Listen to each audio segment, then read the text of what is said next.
What's going on, everybody? My name is Spencer Ostrowski, and I am your host of the not the Delivering Sports This is Show. not delivering sports. This is a This is not a bathtub. this is a geek culture episode. This is our geek culture, and I am joined by my best friend Kevin Kelly. We're back in this bitch. We will do our self promotions later because this is a review episode. It's not really like a casual one, so I'll talk about all of our YouTube pages and Twitter. You'll get these plugs, trust me. Yeah. If you guys haven't gotten enough from YouTube videos today. In any case, we are going to do our review. Really, I don't want these reviews to be so structured. Not a super comprehensive review, more of just a discussion. I really want our kind of movie talks to be like, should you go see this movie? Because there's a difference. Like, we have like pretty low standards, I would say. Like, we're not going to be like super critical of any movie, but if a movie's so bad that you shouldn't see it, we'll definitely let you know. So essentially, we're like, should you waste your time to go to a physical movie theater, use one of your AMC like your weekly AMC Stubs weekly your things. movie pass, whatever the hell you use, because it's all different in all different places. So we'll tell you, like, we're gonna try to do a series. We're gonna do Aladdin next. We'll let you know, like, is it worth seeing in theaters, or should you wait, or should you just never see it at all? So what do we got this week? We are gonna do John Wick. It came out probably like a week ago, I would say. John Wick Chapter 3 Parabellum did come out about a week and a half ago, yeah. Okay, we're both gonna give our one sentence reaction, review, whatever you want to say. Say something about the movie in one sentence. You can go first. It's exactly what it fucking needed it to be. What I found most impressive about this movie is that, like, as series go on, they either get more serious or they're just not as good. Like, James Bond became very serious. Like, they tried to, like, they expanded upon the universe, so they made it darker. I mean, I could kind of respect where it was going, but it kind of lost, like, I kind of felt like it did lose the whole Bond identity. Like, it kind of, like, tried to become its own, like, cinematic movie. I'm not going to talk about James Bond too much, but what I'm trying to say is this movie has kept the nature of what it has throughout all three movies, and all three are very enjoyable. I don't know if they've each gotten better. I don't really want to rank all John Wick movies. I just really enjoyed watching all of them. Like, I never had a bad time. I never thought it was trying to be more than what it ever was, which is just a silly movie where John Wick kills a bunch of people. As far as how I felt about the movie and try to encapsulate it in one sentence, I would say I wouldn't even say it disappointed me in terms of like the previous two movies. It was on par with the previous two movies while not exceeding them, I think. I think the thing that I love the most about this movie is that it kind of like, if we're going to talk about the plot, like, even a little bit, it scaled back the idea that everyone was an assassin. Like, at the end of John Wick 2, it looks like every person in New York is a fucking assassin. And I was like, that's kind of stupid. Like, I get where they're going with, like, expanding the universe. When this one, It did make it seem like the entire fucking planet was going to go after John Wick. Yeah, and in this one, it kind of it made people into controlled groups. Like, you had, like, the Asian town people or whatever, and then you had, like, these, like, Russians. So it kind of, and then there was, like, the whole Arabic scene. Boban. Yeah, so you felt like there was an actual, like, okay, like, there are people, they're assassins, but they're living within the city. It's not everybody's an assassin. Like, there are people who are scared of these people, and they just don't know, like, the underground system.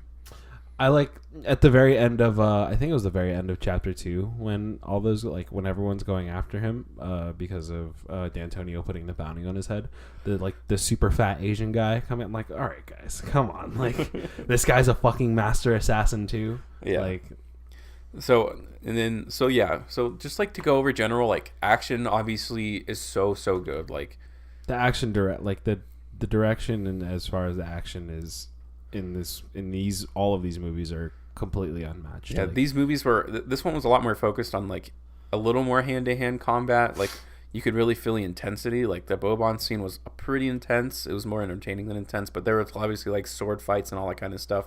Some of them dragged down a little much. Yeah, a lot of them. That's what my prevailing thought was. Is like some of these, especially the one with the main one with Halle Berry and the dogs. I felt that went on a little too long. And then the scene where he's fighting the two guys as he's, like, kind of going up levels in glass. The first one went on too long. I did feel like we were gonna get a payoff for that in some way, but it's just like they kept throwing him through glass. There was one that was insane. I don't want to spoil too much because we're kind of talking about this in general terms, like the glass scene and all that kind of stuff. So we'll try to stick maybe, like, strictly to the trailers and I'm pretty sure that one's in the trailer too. He's essentially sword fighting. Like, there's no spoilers. Like, he's gonna kill a bunch of people. It kind of goes on a little long. The payoff for one of them is really good. Like, one of the sword death scenes.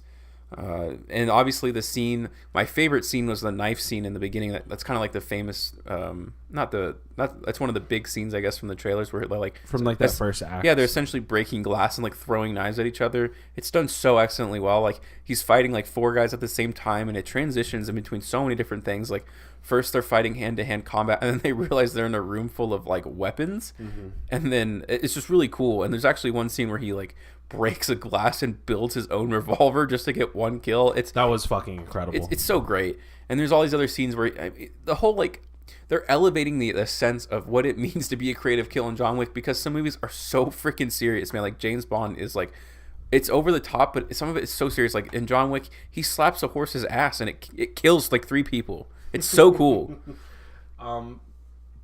You and I both like are a really big fan of like the Marvel movies, and obviously those are inherently action movies in and of themselves. And my biggest issue with Marvel movies is that like the action kind of seems kind of senseless and directionless. And I think what I get the most out of John Wick movies is that like whenever I like watch one of these, I know like pretty much everything that happens in an action scene, like a fight scene, is purposeful, and they're doing it for a reason. Right. And one of the best things is that this is something that annoys me in Marvel movies, in James Bond movies, in most action movies. The fucking camera. Yeah, the camera. So in John Wick, the camera stays still, which is, I can appreciate. You know exactly the what things are establishing shots. Yeah, the things are going on within the scene, and the camera is just there to show us. The camera is not going along with the action. Like, sometimes the camera gets so shaky, and you're like, I do not know what's happening, and I'm annoyed that I can't see this. Yeah, they a very high priority to make sure it's like, oh, you can very clearly see everything and how it plays into, the overall like, feel and purpose of the scene. And I think that's what makes these movies kind of stand out as far as just like what makes them unique in comparison to other action movies. Obviously the plot is kind of like, the plot in a vacuum is like really strange. Just, anyone who watched the trailer like for the original John Wick movie and even if you've just seen the second one, yeah. It's just, it's a League of Assassins, and in this movie they define it a little more. Again, the plot's not that important, but just know that in this movie it's more about establishing world like building. Yeah. It's finalizing the world building, and then obviously everyone already knows there's another one coming. It's going to kind of conclude the whole idea of this Assassin League, or I guess you could probably spread it over 2 movies from what I've seen. Just know that it expands a little more, but it also brings it in, which is kind of nice. Like, the plot's not that important. Like, at the end of the day, it's about like killing people, and that's the best part of the movie, which it should be, and which is something I really appreciate about the movie.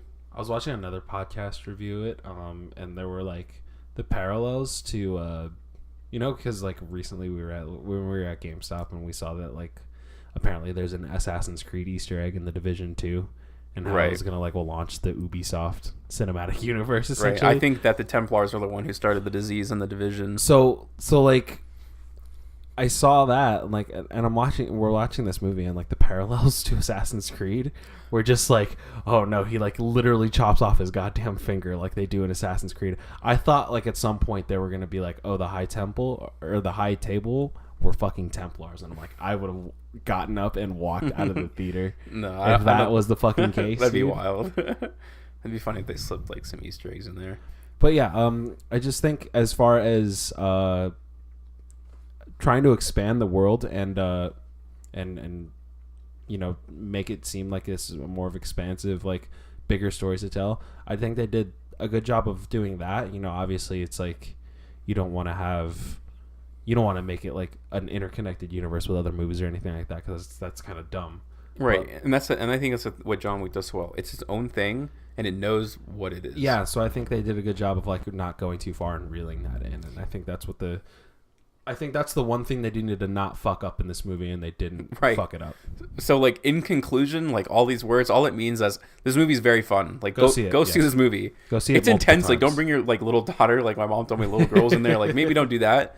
But just go out with your buddies. Like, if you're a dad, like, go see it by yourself. Or if you're just a stupid teenager, like, you're going to go in this movie and be like, hell yeah. And you're going to enjoy yourself. Yeah. And that's what it's all about. So, We want to keep these episodes about 10 minutes, and we're going to try to make this one exactly 10 minutes. So we're cutting off the video right now.